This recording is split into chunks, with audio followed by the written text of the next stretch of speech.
কেবল শ্বাসগ্রহণ করেই নানা রকম রোগবালাইয়ের ঝুঁকিতে রয়েছে রাজধানী ঢাকার ২ কোটিরও বেশি মানুষ।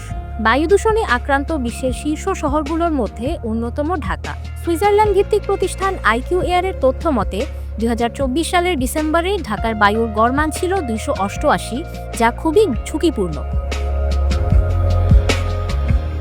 বায়ু দূষণের ফলে নানা ধরনের রোগব্যাধি সৃষ্টি হচ্ছে। ক্যান্সার ও হৃদরোগের মতো জটিল রোগের ঝুঁকি বাড়ছে।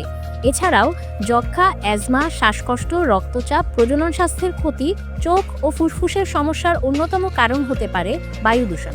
এয়ার কোয়ালিটি লাইফ ইন্ডেক্সের গবেষণা অনুযায়ী বায়ু দূষণের ফলে ঢাকার মানুষের গড় আয়ু কমছে ৮ বছরেরও বেশি। ঢাকা শহরের বায়ুটা এমনিতেই অনেক দূষিত। বাইরে এলেই আমরা বোঝা যায় যে বায়ুটা আসলে কতটুকু খারাপ। আমার নিঃশ্বাস নিতে এমনিতেই কষ্ট হয়। এরকম অবস্থা হচ্ছে যে বাসায় গিয়ে দেখতেছি আমাদের ঠান্ডা সর্দি লাগতেছে, আমরা কথা বলতে পারতেছি না, গলা বসে যাচ্ছে। বায়ু দূষণের প্রভাব সহজে বোঝার একটি উপায় হলো এটিকে ধূমপানের সাথে তুলনা করা।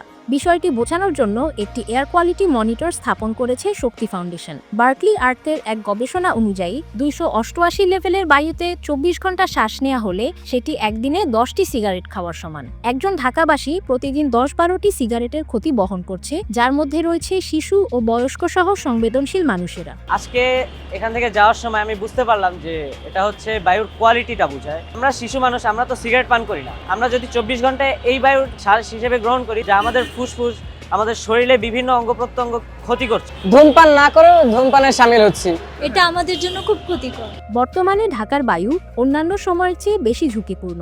বায়ু দূষণের এখন যে অবস্থা, তা থেকে রক্ষা পেতে ঘরের বাইরে গেলে অবশ্যই মাস্ক পরতে হবে। খোলা স্থানে ব্যায়াম করা যাবে না ও ঘরের জানালা বন্ধ করে রাখা যেতে পারে। এখন এই কন্ডিশনে আপনি যদি থাকেন, তা আপনি তো এক্সপোজ হয়ে যাচ্ছেন, নানান রোগ আপনাকে পেয়ে বসবে, বা আপনি শ্বাসকষ্ট হবে, আপনাকে চোখের ইচিং হবে, নাকে দিয়ে আপনি শ্বাস নিতে কষ্ট হবে। আপনি ঘর থেকে বের হওয়ার আগে একটু দেখা উচিত। যদি দেখেন যে আজকের মাত্রাটা খুব বেশি, প্রয়োজন না থাকলে আপনি ঘর থেকে বের হবেন না। আর যদি খুব প্রয়োজন হয়, মাস্কগুলো আছে সেগুলো পরে আপনি বের হতে পারেন। আসুন বায়ু দূষণ রোধে সবাই সচেতন হই, সুস্থ সুন্দর শহর গড়ে তুলি।